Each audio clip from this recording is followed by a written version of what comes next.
Hi, everyone. Thank you so much for being here. My name is Pierce, and I'm the director of the Transnational Literature Series here at Brookline Booksmith, just outside of Boston, Massachusetts, and your host for tonight's conversation with Mariana Enriquez, Megan McDowell, and Nina MacLaughlin.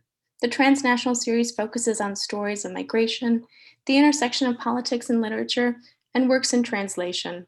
We launched the series in early 2018, and while we miss having in-person events at the store, we love having this opportunity to connect with you all virtually. I just want to offer a quick Zoom webinar tutorial. At the bottom of the screen, you'll see a few icons. One of those is a Q&A icon, where you can enter in your questions at any time during the conversation. Another button will get you to the chat window. That space is there for you all. Please feel free to chat during the event. My colleague Bradley will be in the chat as well, dropping in useful information, including links to books by our authors.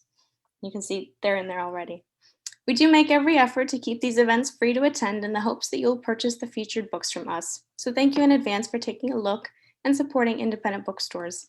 And finally, you can see us, but we can't see you. So relax and please enjoy the conversation. Today, I have the pleasure of introducing Mariana Enriquez, Megan McDowell, and Nina MacLaughlin, here to discuss and celebrate the release of The Dangers of Smoking in Bed.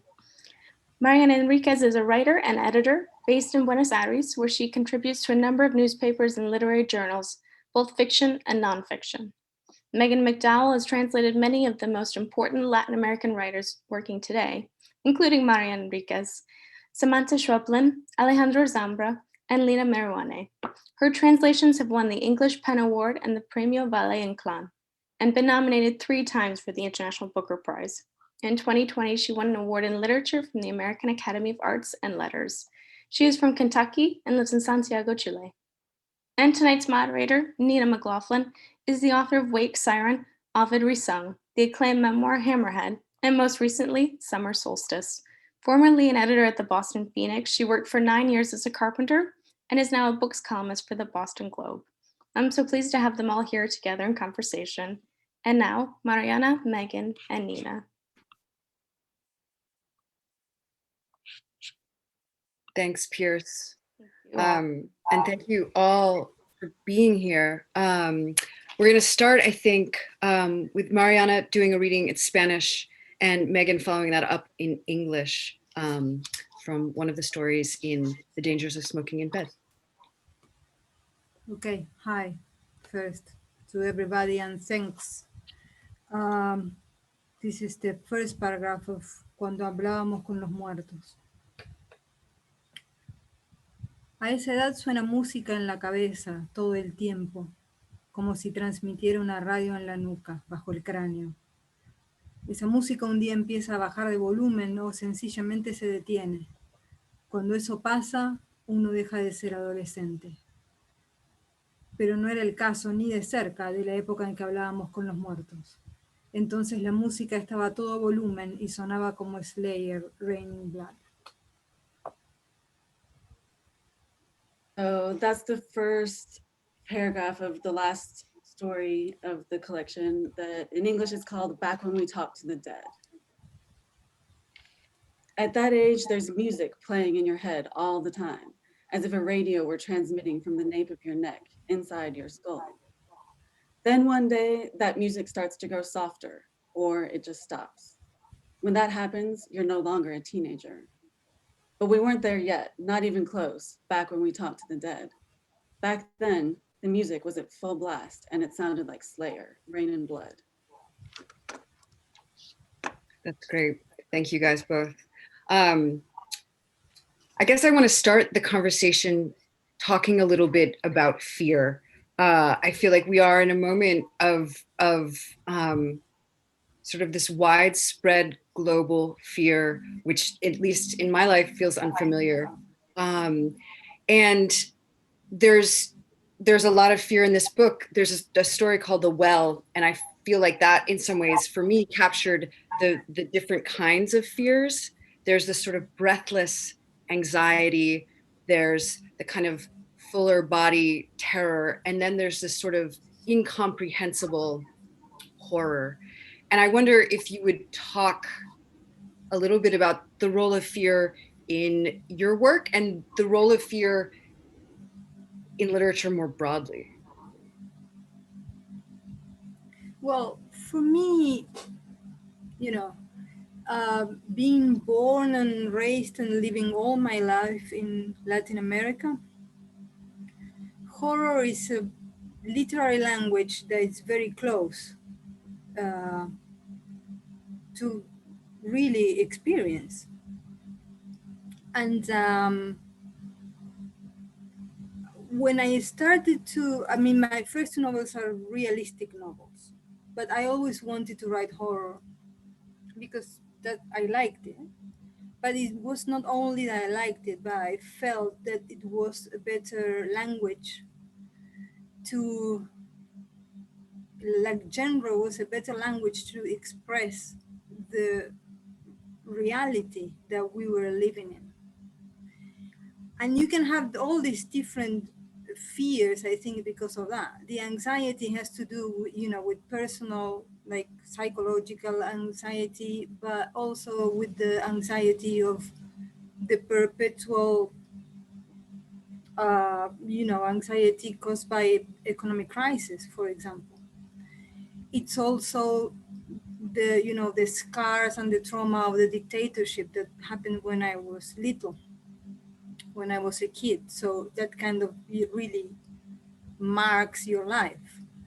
And then you have, like, there's a story about young people leaving the country and going to live in Europe, and that's another source of fear and anxiety, because it's like your country can give you a future. So that sensation was very close to me. I mean, in literary, what is weird is that the tradition in Latin America, you have a lot of fantastic, and you have a lot of not so many sci-fi, but certainly more sci-fi than horror. So I really had to think what I was going to, if I'm entering this realm, what I was going to write about. What were these fears? That were these fears particular to us? And this, weirdly, I learned from American writers of horror, from Stephen King, from Gemma Files, from Shirley Jackson, from Paul Tremblay, from Lael Barron, from Stephen Graham Jones. These are all contemporary. But I felt all these guys and women were mixing politics, psychological, the society around them, everything. And, I think weirdly, I learned it from there, much more than from my tradition. So then I had to do the translation, and there were like many, many translations, because it's not a genre that is so, there are examples, but it's not in my language, it's not widely done. Mm-hmm. So that was the first translation of many, I guess. Mm-hmm. Mm-hmm. And one, it's interesting talking about the sort of different modes of reality. One of the stories that struck me too was the cart. And in that one, in my mind, you were sort of calling on this really sort of fundamental cross-cultural myth of a stranger appearing and being rejected by many, many people, and then sort of being saved or welcomed by, one person or a family, and then the rest who had shunned him get cursed. And this is all sort of unfolding in a modern day city. It's very current, and there's Wi-Fi, and there's people drinking beers in garages. And I am curious to know, when you're writing, how conscious you are of sort of bringing in these ancient stories at the same time as the sort of modern day atmosphere that you're working with. Does it sort of come up unconsciously, or are you very sort of consciously saying, I'm taking this ancient story and going to use it in this modern way? No, it's quite conscious, yeah. But it's equally conscious the modern setting. That's why I was saying what I was going to write about. Like, yes, this is the story of the foreigner that comes and is rejected. But why is he rejected? Because he brings poverty. Right. And he brings poverty to this lower middle class neighborhood that they're main fear is to fall from the, very precarious life they have to even, down. And this man is down. That's what he represents. And that's the curse he puts on them. I'm giving it away, but it doesn't matter. But that's the curse he puts on them. He said, you are going to know what it is that you fear. So it is the story of the stranger that is shunned and is welcomed only by one. But what does he bring? I mean, all these stories are old stories that we repeat like they are myths for a reason. Yeah. And because I think the structure is the same, but the content changes with every society or era, let's say. Right. So in a contemporary era and in the kind of place that I live, and Megan knows about this a lot, like lower middle classes and middle classes in Latin America are terrified of poverty because they know there is not way out of this. And this fear makes you awful. And it makes you a monster. So who's the monster? Is the stranger that is coming, or is these people that are the people that are in fear? How does fear make you a monster in this kind of very, societies that are so unequal? Because all societies are, but here it's very upfront. Like this is sometimes, I mean, you can see it more, especially once you leave the more safe, secluded places where the richest people live. It's very crude. So yeah, I'm very conscious of the ancient story, but I'm very conscious how do they work in a contemporary scenario. Yeah. Yeah. And that's a good segue into my next question, which Megan, I'll sort of address to you. Is this, so that's a story that could make sense to readers around the world, I think, that you don't need to be sort of too alert to Argentinian politics or class structures to understand the force of that story.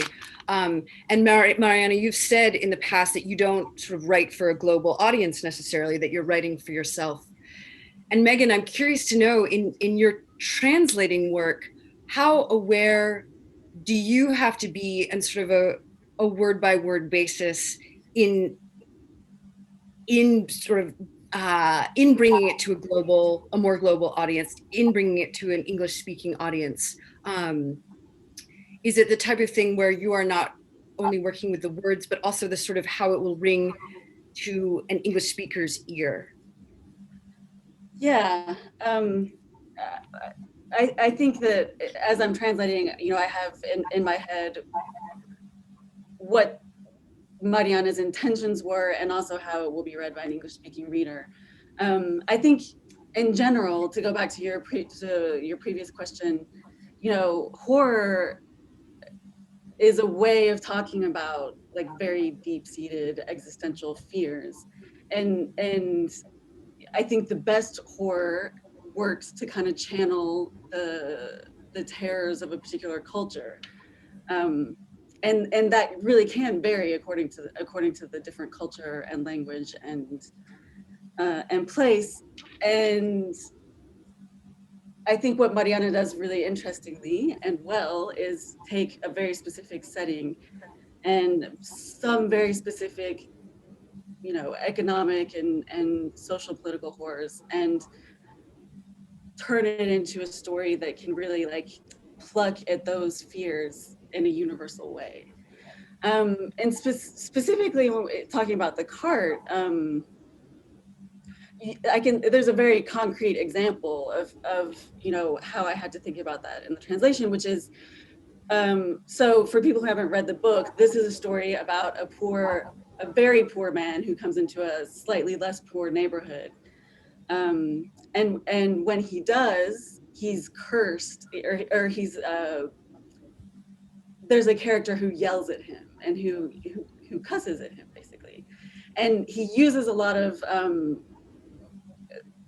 what, if I translated it directly, would be racial words. He calls him black, and in Argentina, Mariana might have more to say about this, but in Argentina, there's a classism and racism that is very closely intertwined, which is also true about the United States, but not in the same way.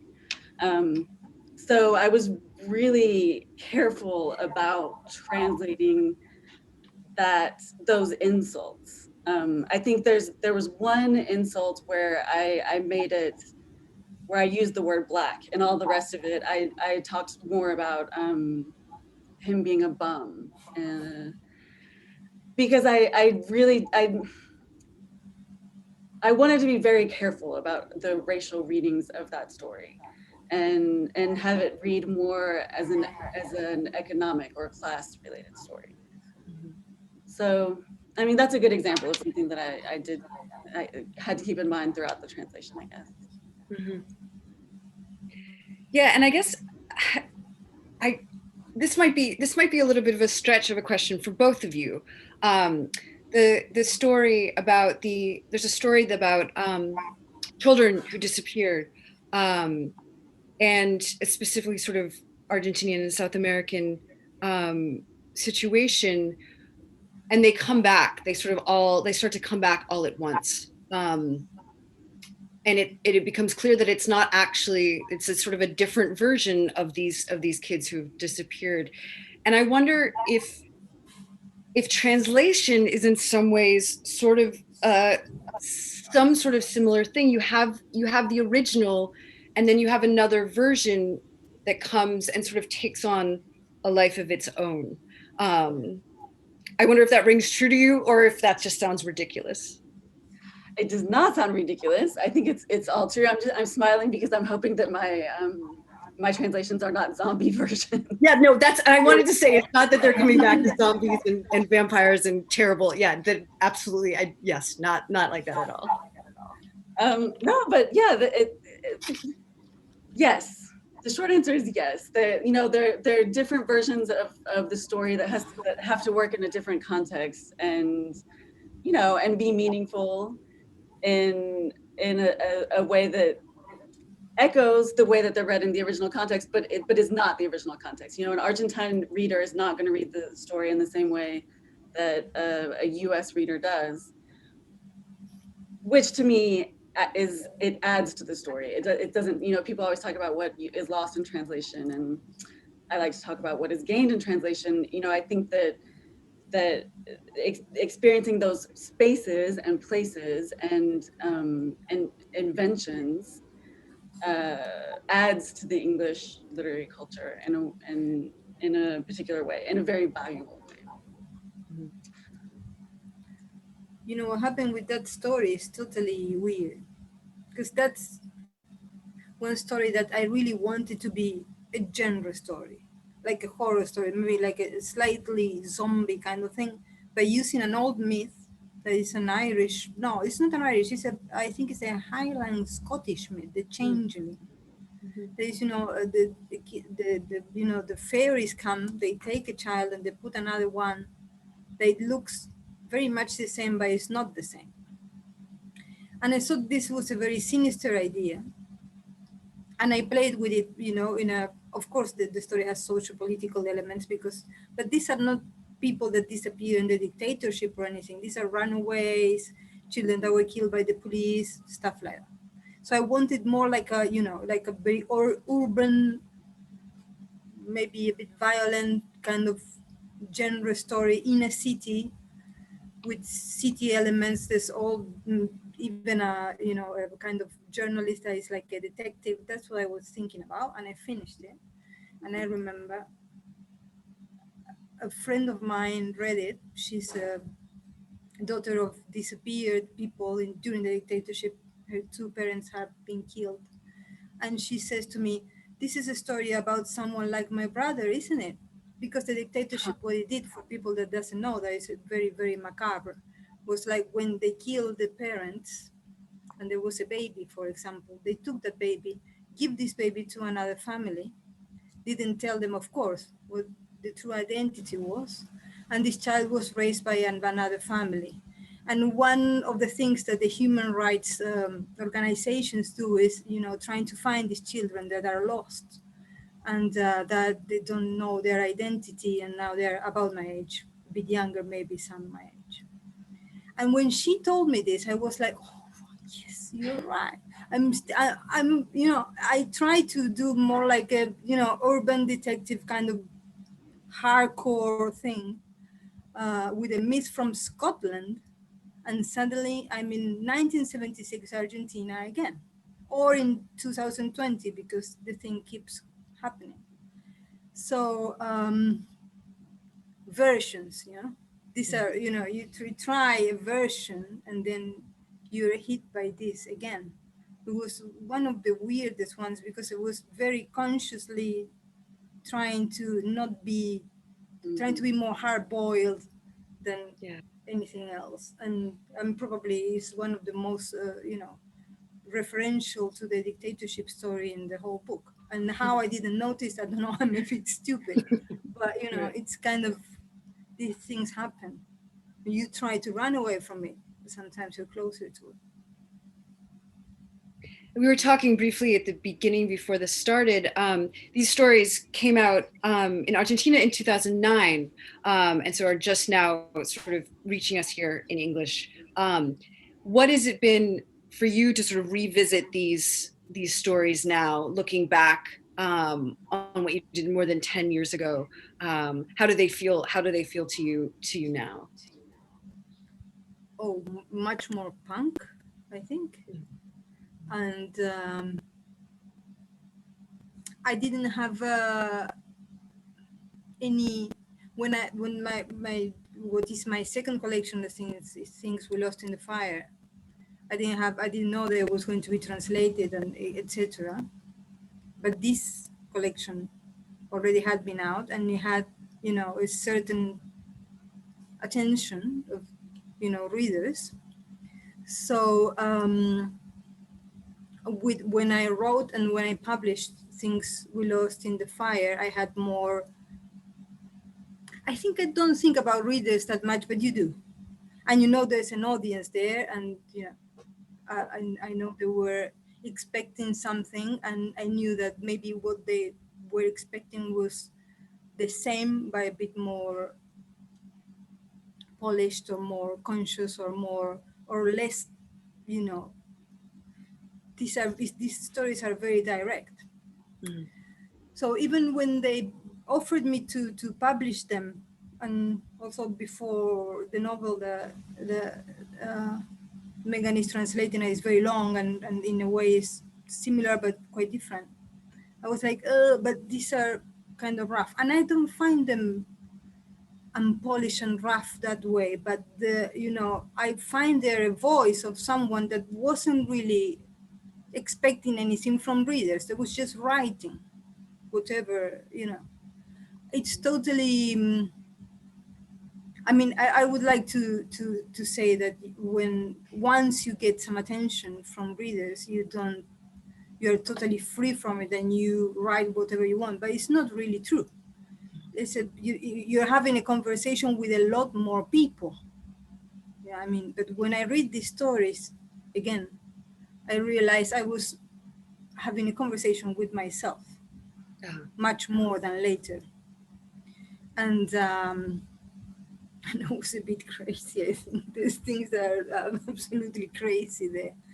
And that would do again. I mean, the novel, for example, is totally crazy too in some way. But yes, when there's more people looking or there's more people reading, the conversation changes. And this is very much a conversation with myself. I mean, I was young, I was, not knowing really if this was going to work, the writing, I mean.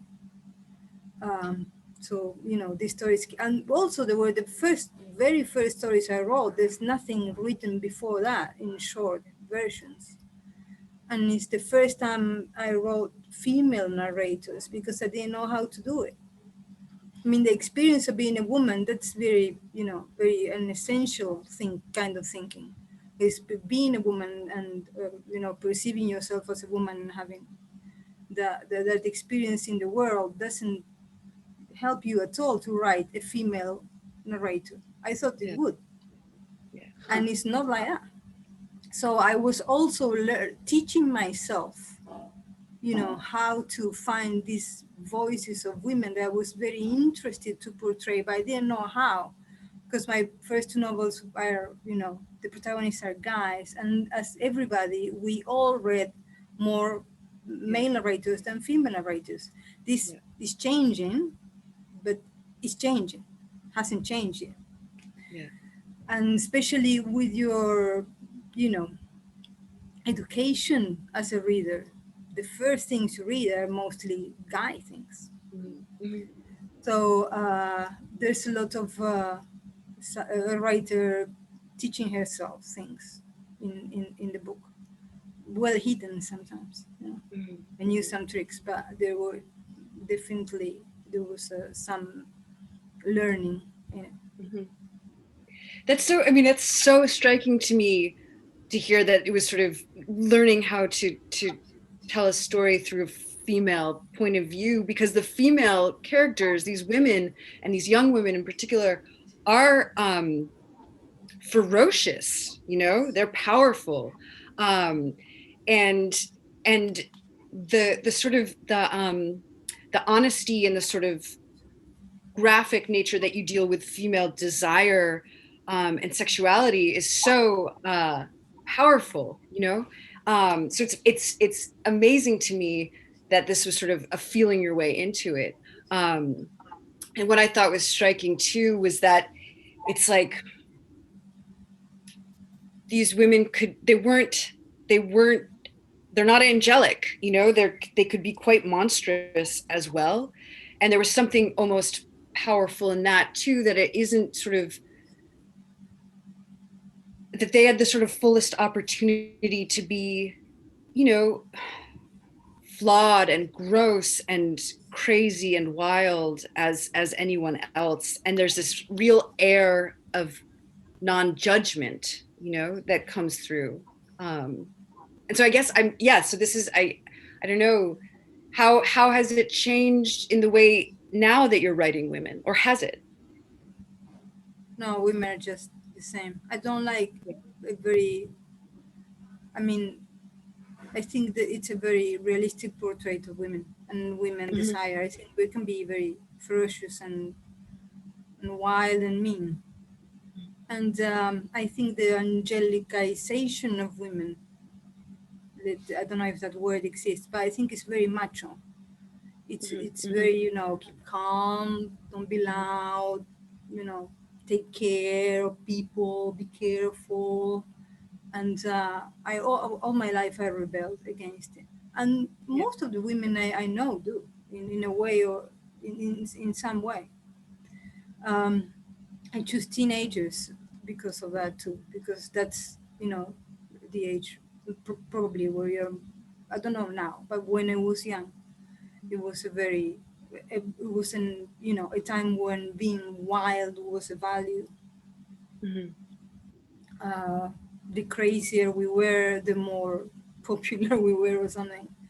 And I guess the 90s were quite weird in that way.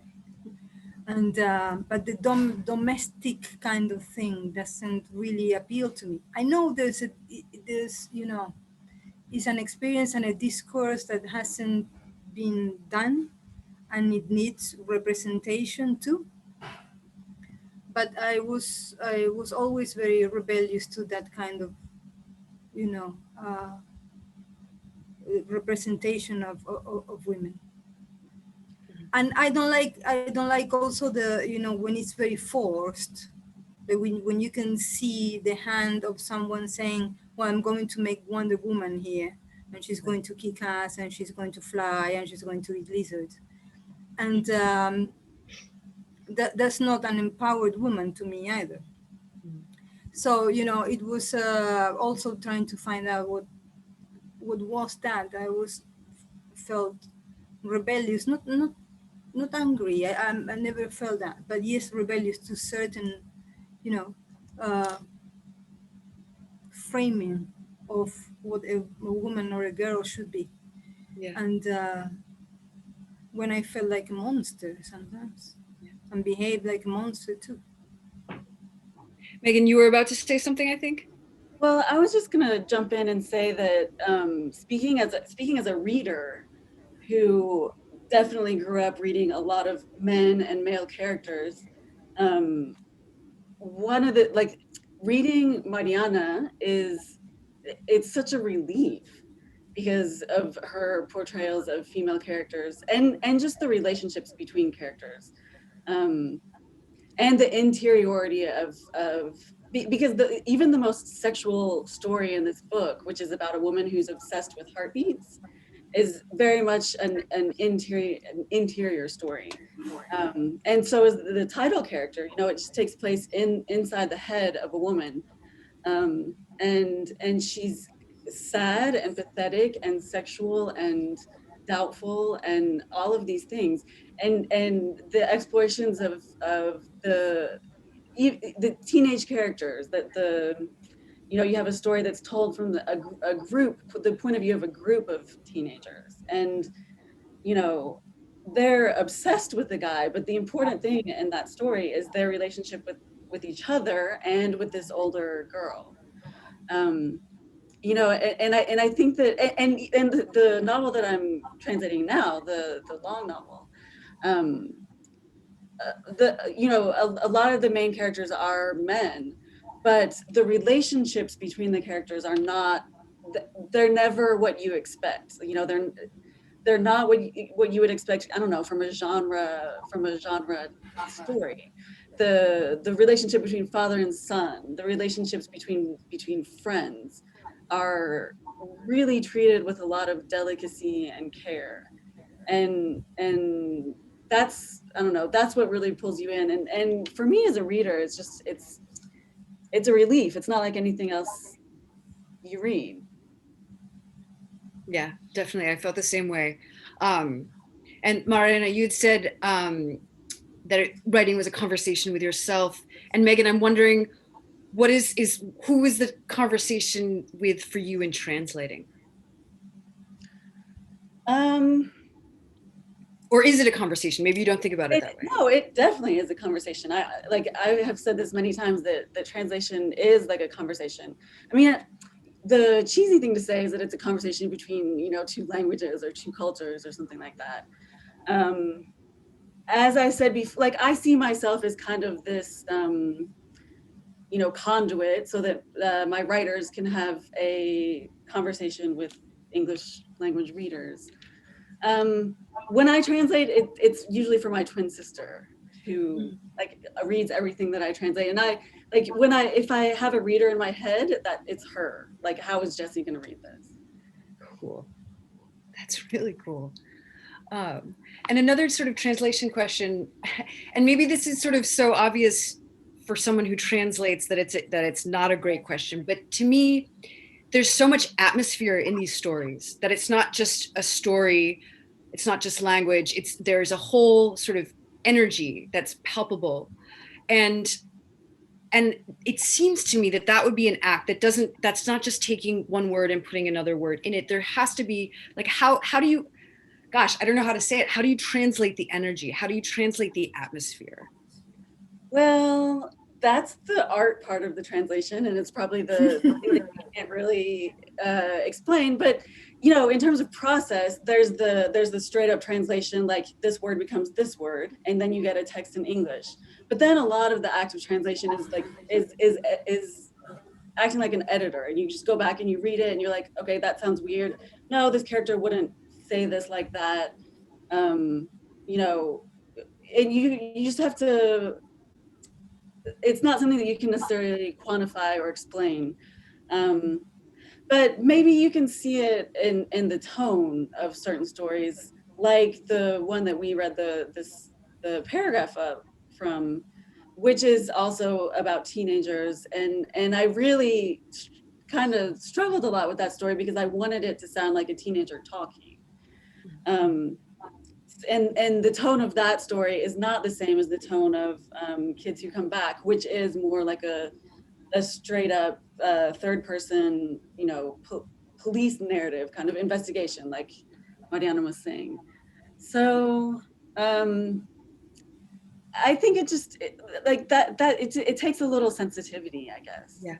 and a lot of time to just, read and reread. And, that's the part that writers that is the same as writing. It's going back and seeing what makes sense and questioning everything and knowing why you're making the decisions, because you're always making decisions, and knowing why you're making those decisions and questioning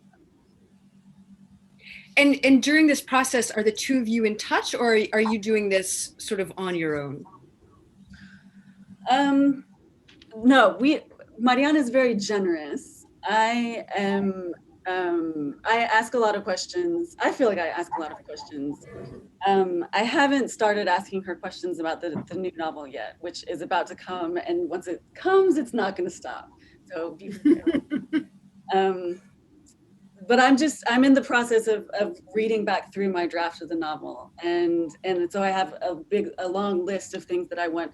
It's a lot of things that are, do I have this right? I ask those questions a lot.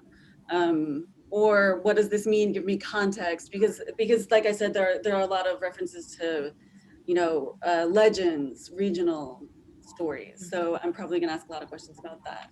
Or sometimes, why does this character say this, or what's he thinking? Because I tend to want to know as much about the story as the writer knew when she was writing. And, you don't always have all of that knowledge as you should. And Mariana, one more question for you. One of the things that I was struck by throughout the collection was the sense of smell. There's often, there are so many smells in this book. And I was particularly struck by, a lot of times it's sort of ghosts or spirits that have these smells. And it's something that I never would have associated with the sort of supernatural, was how ghosts would smell. That's not, I would think of like sort of feeling on the skin or the back of your neck. And I guess I would love to hear you talk a little bit about the sense of smell in your work. Oh yeah, well, these are, many are ghosts that are corpses that rot, basically. So I was, I think I still do that. I still think a lot about the material of even in the prose. I mean, when I write, sometimes I think a lot about the body. The body smells. Yeah. Life smells. And we kind of know in literature, it doesn't feature that much. In fact, there's many things that are featured, especially when you write genre, that never really happen. Like, the hairs, never the hairs in the back of my neck ever were raised, ever. But the smell of something decomposing is something that really scares me. Mm-hmm. It's the presence of death. It's the stench of death. Mm-hmm. Also has to do, like, speaking more in literature terms, I really love French symbolists and French decadents and stuff. And for example, my mom, when I was really little, my mother is very Francophile. She read to me Baudelaire. And Baudelaire is a writer that has like a very strong sense of the city and the body in a city, and the process of the body in a city, and therefore the smell of the city, the smell of that body, the smell of sex. Sex is very smelly. Mm-hmm. And so I try to put all that kind of, things that sometimes you don't read about, or are more like you, and sometimes they are like, disgusting. But there's a long story. One of the longest stories is Rambla Triste. I can't remember how is it translated, the title. But it's about ghost children in Barcelona, and you can smell them first. They're there because you can smell them. And a child smells a lot. Child smells very beautiful when it's a baby, and it can be smell very bad. And an abandoned child, because these are the other characters that appear a lot in the stories, are people that live in the street. People are absolutely abandoned. And I mean, it's very, we don't talk about these things. You know, I was very surprised, like in the movie, this movie Parasite. I don't know if you've seen it, Yeah. but the rich couple at one point are talking about the poor family. And they say at one point, you see how they smell? Yeah. And it's true. Poverty and it smells, Mhm. has a smell that is very foreign to us. I remember I went to a school that was a very mixed school. And I remember there was a girl that lived in a slum, and she lived next to a place where they burned garbage. So she was always smelling of garbage. And I remember she was, of course, the girl that was shunned by everybody. And I can never forget it. And it was terrible because she couldn't hide it. It wasn't something that she could hide. It wasn't something that she could take off, probably because she also lived in a house that didn't have running water. So it wasn't that, easy for her to hide the smell. So all these kind of things were, I think, and still are in my mind, to bring things that are uncomfortable things to talk about, and that maybe sometimes they make the narrative very uncomfortable. But there's something about, the experience of living in a city, of living in a body, of that to me needs some kind of carnal dimension. And smell is a very good way to convey it to me. Also because it's something that, as I was saying, is not that present. I'm going to turn it over to Pierce to kind of field some questions, which I think have been coming in from the audience.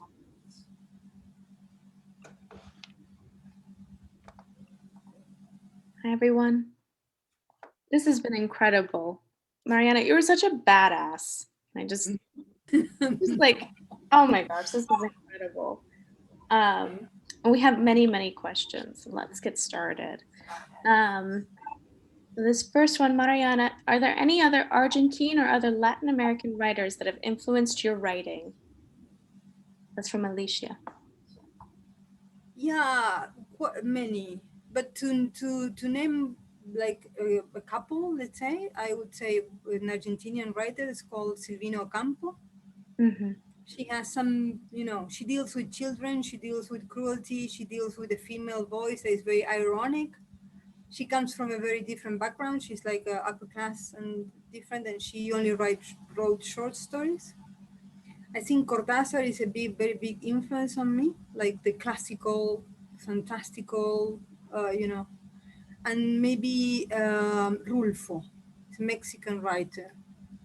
There's something about the way the way he talks about ghosts, and ghosts not being really ghosts but being something else. I mean, there's something very eerie about him that I don't it's not an influence that, as in my writing, but the eeriness is an eeriness that I think it's unique to him, and I really like it.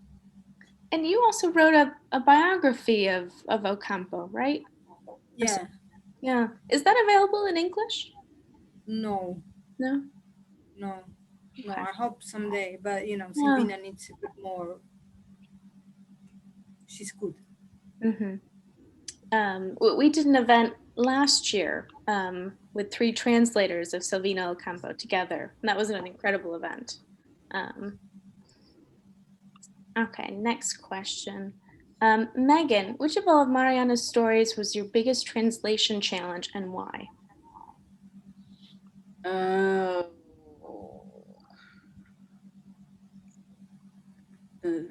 never-ending question. I think it was Petiso Orejudo is the one that is the one that comes to mind, because it's a story for a couple of reasons. In English, it's called The Big Year to Run, and it's not in this collection. It's in Things We Lost in the Fire.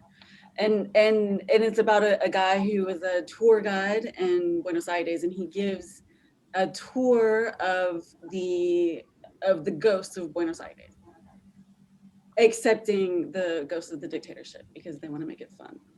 And then he starts to hallucinate or see this serial killer who was called the Big-Eared Runt, who murdered children. And so it was it was complicated in terms of the spaces of Argentina. And this is a character that I think is fairly well known in Argentina, but not outside of it. But also a lot of the story revolves around a tongue twister in Spanish that obviously I couldn't translate literally in English, but it's kind of the key to the story because the main character's name is Pedro, and the tongue twister is Pedrito clavó un clavito, which means Pedro hit a nail, and which is how this character, how this ghost murdered people. Or murdered a child. He hit him in the head with a nail. Anyway, this is a long description to say that I had to come up with some other way of giving that line, which kind of, the story turns on that line. It's not just a throwaway line.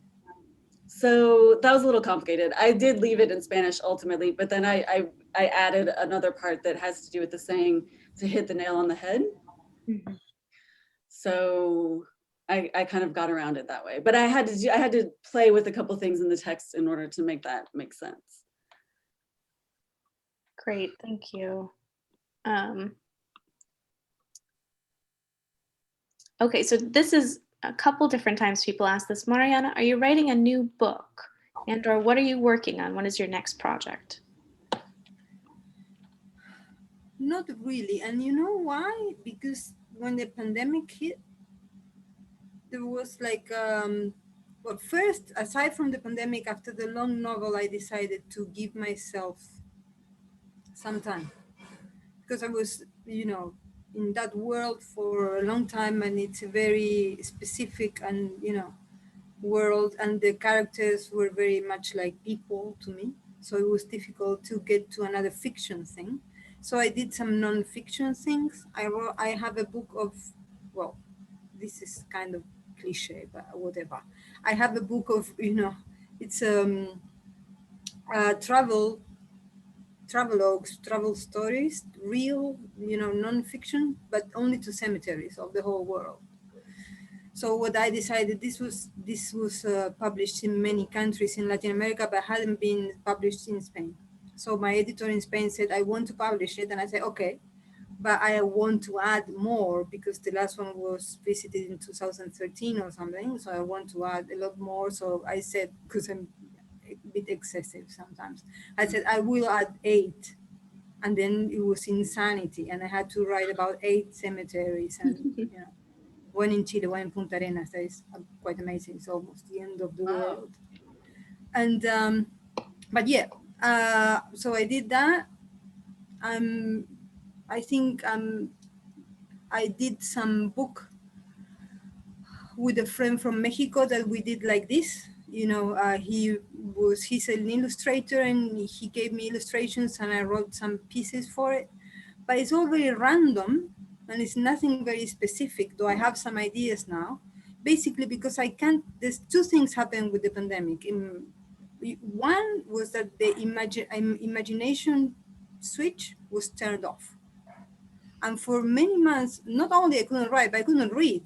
That was much more troubling to me because first I'm a reader and I like reading more than I like writing. But I realized because it's the same process. So you really need imagination when you read too, because this world has to happen somewhere. And where it happens, it was a dark room at some point for many months. Now that is kind of, has a little light. Can see very good there, but has a little light. But the other thing that happens to me is that writing happens in the future. You write for the future. You write this book that you're writing, it takes place in time, and the time is, aligned into the future. It's going to be published in the future, and I find it very hard to think about the future. Not because I think that we are all going to die. I'm not thinking, well, maybe I am, because this is the catastrophic, depressive kind of thing. But that's another personal thing. I mean, it's not what's happening in general. In general, I'm like, this is a time to stop, because really this is a time when it makes you anxious. Not just me, but I think everybody. And to force yourself to be certain in uncertain times, it's very unhealthy. So also to protect myself in a way, I'm not doing anything. I know for some people it's terribly different. I have friends that I'm reading a novel of a guy I know and I respect that used the pandemic, and he lives in Britain that is hit quite bad by it. And he wrote a novel that so far is very good, all not only, and a book of short stories. So some people use it in a different way. I'm not saying that this is what we have to do, but for people that feel the way I feel, I think to put stand by. Yeah, I think there are many It's not people a problem. feeling that way. I see lots of other people agreeing that they had a hard time reading and writing too. We've got a couple more. I'm going to try to get through these all. Megan, any advice you would give to a soon-to-be literary translator?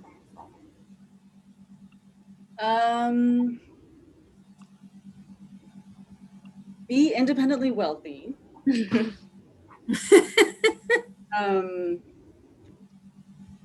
Read a lot. Be specific about region, generation, that kind of thing. Know what you're interested in. Hopefully travel, if not live in the place that you want to translate. And have other people read your work. Same as with writing, have other people who read what you're doing. Talk to a lot of people, get recommendations about what to translate. Those are the things that come to mind now. Talk to other translators. Yeah. Get a mentor. Yeah. Yes, get a mentor. There's lots of organizations for translators that I would recommend too. A great place for resources. Lots of people are agreeing with me that you are a badass, Mariana. So for you. Let's see, we've got 11 new questions. So hold on, let me find a couple and see if I can group them together. Mariana, you're a master at setting the tone for your stories. Do you have any advice on that? It's difficult because tone is one of the things that are more difficult to explain technically, or maybe I should say it's one of the least technical of all of them. It just comes to you. It's like a voice, It's I think tone is, for me, I like music a lot. So for me, tone is a lot like a melody to me of the story. And once you get it and it's in your head, when you have a very good melody, you can't stop. You have to. It's always there and it's lingering there, and you keep on singing it. And tone is a bit like that. So what I would say is like try to find that. Try to find that that kind of, it's not exactly a voice, because a voice is different from tone, but that thing that it's kind of on repeat and it's the same all the time. Trying to look for it. Don't try not to veer from it. It's very similar from a dream also, when sometimes you realize you're dreaming because there's something in a dream that just doesn't, it's like that shouldn't be there. And that's when you wake up. So tone is when you don't wake up. And it's a bit esoteric what I'm saying, but writing is a lot esoteric, so whatever. No, it's brilliant. We're getting a lot of that. People love your line, tone is melody. That's beautiful. And then I'm just trying to find good questions for this last couple minutes. Mariana, what's your own favorite work? The piece that you said to yourself, wow, I love how this came out. I like the novel. You like the I novel? like the novel that the Megan is translating. I'm very, I don't like false, you know, I like what I do in general. There's some things that I would like to have executed better, and other things that, especially when I was younger, that I did under the influence, so they're a bit, oh, I don't remember doing it and things like that. But still, I kind of like it. But the novel I really like. The novel is a novel I would read from someone else. I would recommend, you know, I would say, yeah, that novel is pretty, it has, you know, some parts that could be better or debated or a bit boring, like every novel. But I think it's the one I like the best. Mm-hmm. But I like all the children, of the children. Yeah, Megan, I'd love to hear what you think. I was just going to say that getting back to the what has happened to us in pandemic, I would say that translating this book during pandemic has kind of saved me, because, you know, I haven't been able to stop reading because I read all the time as a translator. But spending like many months of pandemic in the world of this novel has been kind of a reprieve. So I think, well, it's not going to come out for a long time, and the pandemic will be over by then. But I think everyone who's writing about what a badass Mariana is going to be very happy with this book when it comes out. Okay, we might be able to get to all of the questions. There are now 13 new ones. But let's see. Mariana, there's a couple more questions about your process. Have you done a lot of research on the supernatural in order to write in such a realistic way about it? And then your writing process, what comes first for you? The plot, the characters? How do you do that? Well, the supernatural thing is easy. I like it, so I don't research it much. Not because I'm all the time. I'm a bit obsessed with it. So it's not, there's not much research because it kind of, you know, it's my life. Weirdly, I don't believe in anything. It's not that I'm a believer or, you know, or, you know, I'm not looking for ghosts or anything like that, but I have a fascination for that world. So I have a lot of reading done already. What I do sometimes is go deeper in certain things if I need to. But most of the time it's like, like Ouija board. I mean, I played the Ouija board like, you know, 100 times, whatever. What comes first? Well, it depends. For me, in short stories, it's an idea, not even a plot, an idea or an image, or could be, you know, something that is intertwined, like an idea that gives me an image, or an image that gives me an idea. Like, and sometimes, you know, like a little story that I read somewhere that someone told me, and that becomes a short story.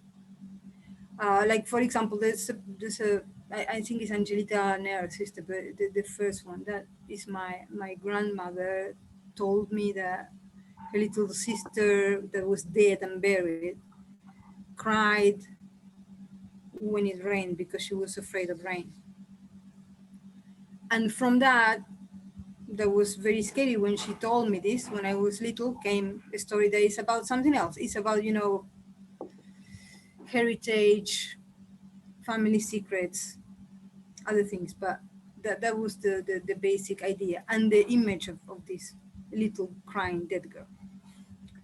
But in a novel, it's characters. Mostly it's not, you know, the plot, yes. I have a very slim plot most of the time. Like, I know where I'm going, more or less. But mostly in this slim plot. It's like letting the characters play in, you know, in a place where they have lots of possibilities. I'm not a very plot, although when you finish reading, it seems like it has a lot of plot, but that's rewriting most of the time.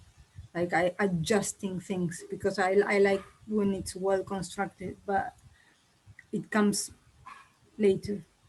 First comes the character and they kind of, you know, play around. Wonderful, thank you.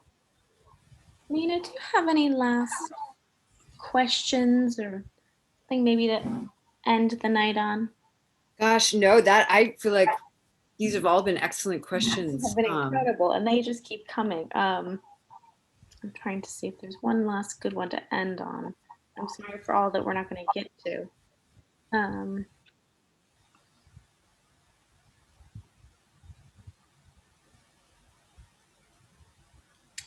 about this one? Hi from Argentina. I'd like to ask Mariana if she's familiar with queer theories.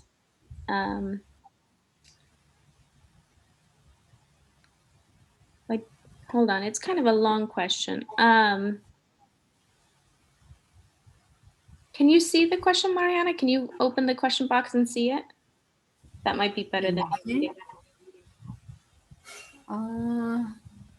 Which is the name? Cynthia. Cynthia. Mm-hmm. Queer theories. For the short story, the things who classify women call themselves mujeres ardientes, by doing so, they appropriate and resignify the name given by the hegemonic patriarchal culture as well as the practice of the hoguera. Yes, there is some of that in that story and in other things. I don't know if I'm familiar with queer theory because I have, you know, I studied at university and I'm a journalist. I have queer friends. Some of them have no idea about queer theory and others are, you know, investigators of it. But, you know, I'm familiar and it's a kind of, it's kind of a place where I feel comfortable and have some familiarity. So some of the, reappropriation of terms is something I work with. Though it's not, that is something that Megan can, you know, maybe shed some light on because the way we are with language sometimes in South America, especially in South America, in Chile and Argentina, is quite different.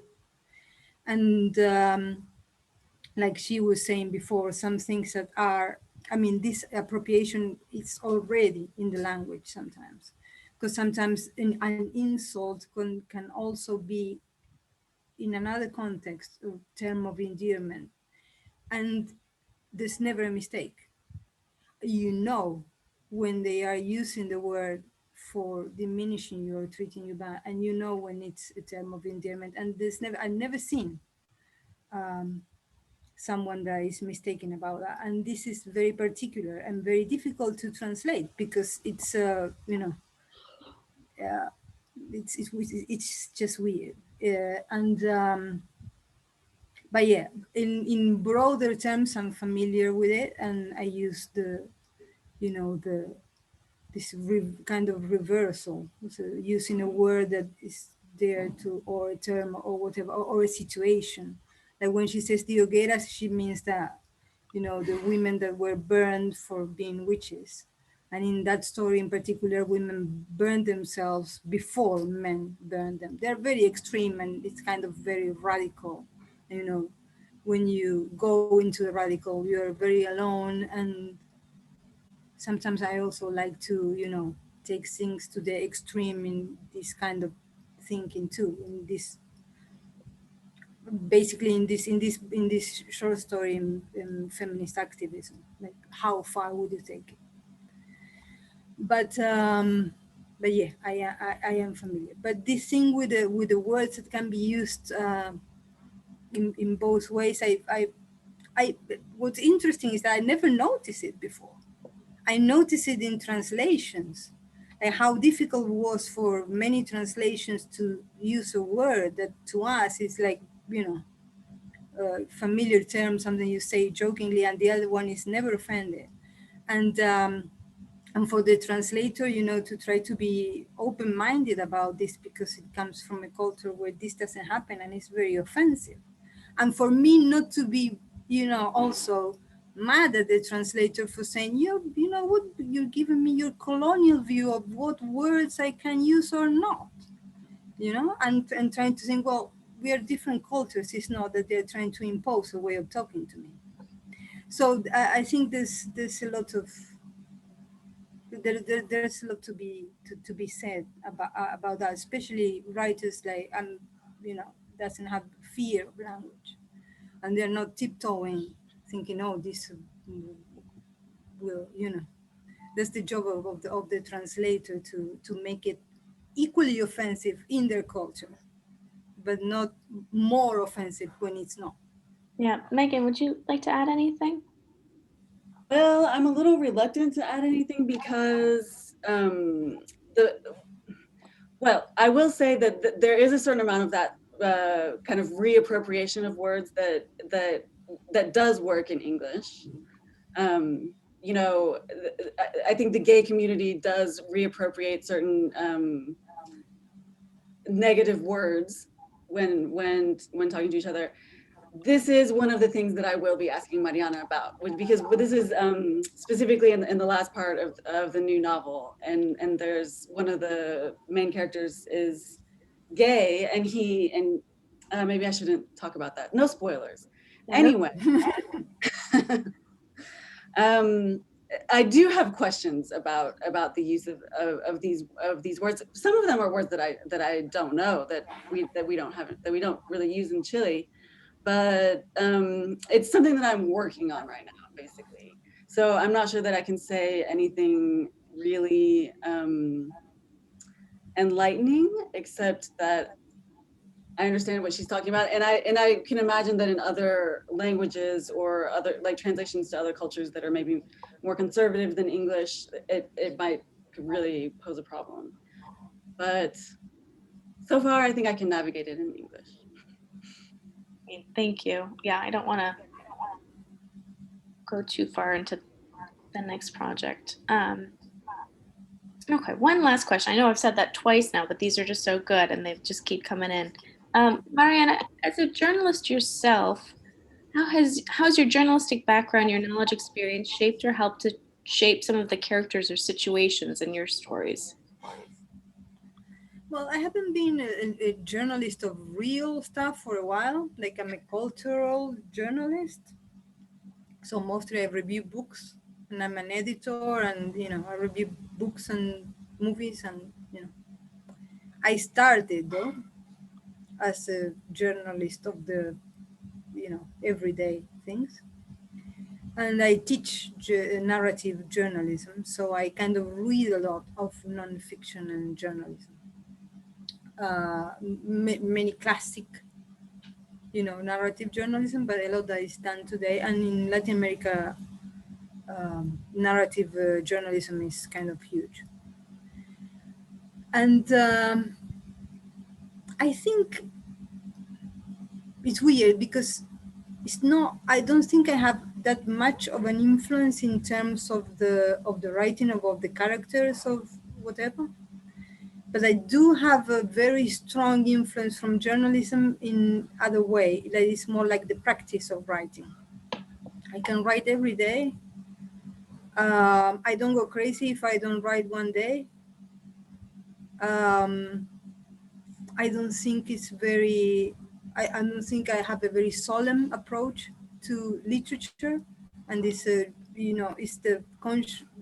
somehow I'm conscious that journalism is writing for today and tomorrow people forget, and sometimes it's done under very pressure situations, like basically a boss saying, I need 6,000 characters, not 6,020 and I need them in 2 hours, and you have to do it, otherwise you're fired, or not maybe, but the pages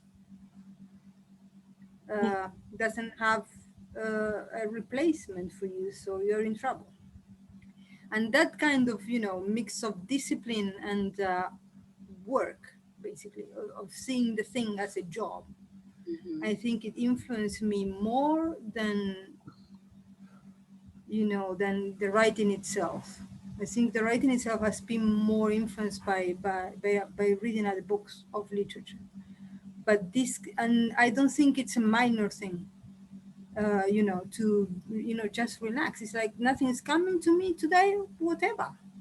It doesn't matter. Writing is done in the job. Writing is done, in the working. And if you don't feel,